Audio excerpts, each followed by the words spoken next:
Bonjour à toutes et à tous, aujourd'hui on s'attaque à un gros sujet, la pension de réversion. C'est un sujet essentiel mais autour duquel il y a une idée reçue très tenace et qui peut coûter cher.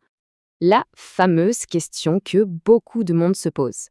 En cas de décès de son ou sa partenaire, est-ce qu'on touche automatiquement une partie de sa retraite? On a tendance à penser que oui, que c'est une sorte de droit du sang presque. Mais est-ce que c'est vraiment aussi simple? Eh bien la réponse est non. Loin de là même. Oubliez l'automatisme. L'accès à la pension de réversion, en fait, est un parcours encadré par des règles hyper strictes. C'est beaucoup plus nuancé qu'on ne le croit. Alors, avant de démonter complètement cette idée reçue, revenons juste à la base. C'est quoi, au juste, la pension de réversion? À quoi ça sert? Son but premier, c'est d'assurer une sécurité financière au moment où on en a le plus besoin. Pour faire simple, la pension de réversion, c'est une partie de la retraite que la personne décédée touchait ou qu'elle aurait touchée si elle avait été à la retraite. L'idée, c'est de verser ça au conjoint qui reste pour l'aider pour maintenir un certain niveau de vie après un coup dur. Bon, on y arrive. Le cœur du réacteur, qui a droit? Pour le savoir, il y a 3 filtres, 3 conditions absolument essentielles à remplir. Si une seule manque, c'est non. Et ces 3 points de contrôle, les voici. D'abord, le statut matrimonial. Ensuite, l'âge. Et enfin, les ressources. On va décortiquer ça point par point. Alors là, attention, c'est le point crucial.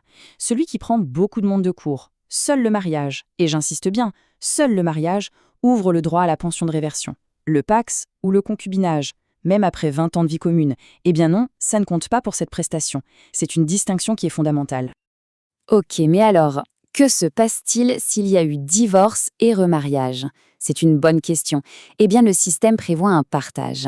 La pension est répartie entre le dernier conjoint et les ex-conjoints divorcés. Le calcul se fait au prorata de la durée de chaque mariage. Deuxième critère à la loupe, l'âge. Pour le régime général, donc celui des salariés du privé, il y a un âge plancher. Il faut avoir au minimum 55 ans. Pas un an de moins pour pouvoir faire la demande. C'est un seuil très clair. Et voilà la troisième et dernière condition, et pas des moindres, les ressources. Parce que oui, même si on est marié et qu'on a le bon âge, il ne faut pas avoir des revenus personnels qui dépassent un certain seuil. Et ce plafond, il est remis à jour tous les ans. Alors, c'est combien ce fameux plafond? Pour 2024, si la personne qui demande la pension vit seule, ses ressources annuelles brutes ne doivent pas dépasser 25 001,60 €. C'est un chiffre très précis qu'il faut avoir en tête. Et si la personne vit en couple, là, logiquement, le plafond est relevé. Il passe à 40 002,56 € pour les ressources totales du ménage, toujours pour l'année 2024. Bon, maintenant qu'on a vu à quel point les règles sont strictes, la question c'est comment on fait pour anticiper? Parce que face à cette complexité, c'est clair, la préparation, c'est vraiment le nerf de la guerre.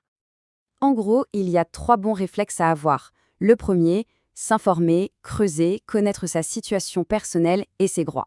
Le deuxième, planifier sa retraite bien en avance pour ne pas avoir de mauvaises surprises. Et enfin, le troisième, penser à optimiser sa situation financière globale en regardant du côté de l'épargne, par exemple. Mais attention, tout ce système, aussi rigide qu'il paraisse, n'est pas forcément gravé dans le marbre. Des discussions sont en cours et les choses pourraient bien bouger à l'avenir. D'ailleurs, figurez-vous que le Conseil d'orientation des retraites, lui-même, réfléchit à des changements assez profonds. Il n'est pas seulement question de revoir les plafonds de ressources, mais carrément d'ouvrir le droit à la réversion aux partenaires de PACS et aux concubins. Ce serait une évolution majeure pour coller aux réalités de la société d'aujourd'hui. La question finale, elle est donc là, posée sur la table. Est-ce que notre système de retraite, qui est quand même basé sur un modèle assez traditionnel du mariage, va finir par s'adapter à toutes les nouvelles formes d'union?